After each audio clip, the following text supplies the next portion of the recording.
We have heard from the people impacted by those who make that deadly decision to get behind the wheel while drunk. Tonight in our series, Project Drive Sober, Shannon Sims sits down with a repeat drunk driver. He shares his road to recovery and why he thinks it will take more than jail to curb drunk driving in Wisconsin.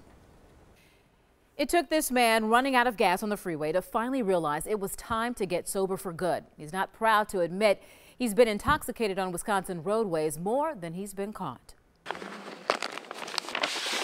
I must have done at least 200 over the course of the 3 years that I was there. A number 2 pencil and a sheet of paper became a lifeline. These were done for commerce.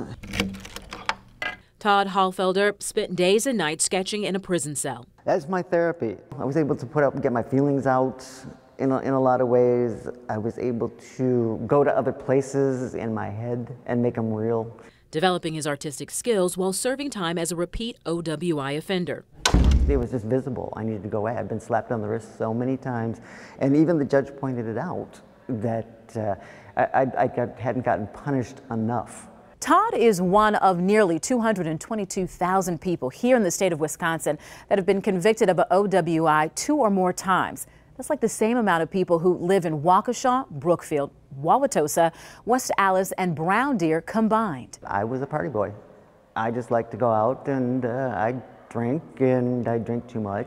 Todd admits his decision to get behind the wheel was neither smart nor responsible. I'd spend all my money at the bar, so I wouldn't have money to pay for a cab. It's terrifying to put the value of your vehicle ahead of other people and ahead of yourself.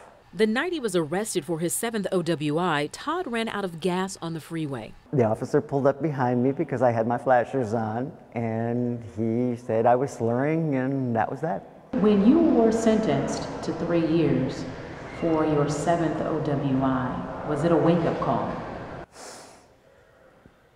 To some degree, yes. To some degree, no. I remember thinking right away that, oh, 4 years, that's not so bad. But over time, something changed. I developed a lot of self-awareness. I've really figured out what my underlying problem was, with the drinking. Todd took part in an early release program with 10 other OWI offenders.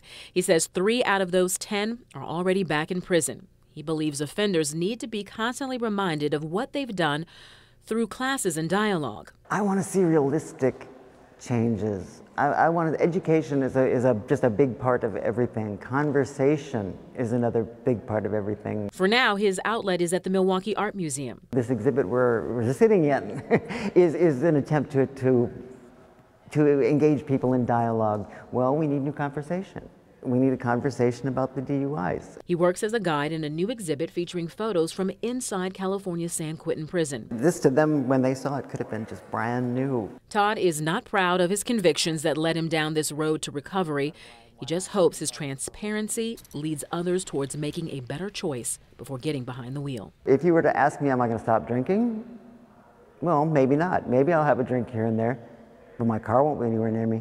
Todd also suggests that OWI offenders should be housed together, where it can be drilled in them every day while they're in prison.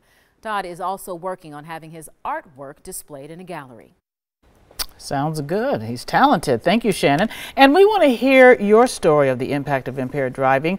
Email us at drivesober@tmj4.com or call us at 866-WI-DRIVE-SOBER.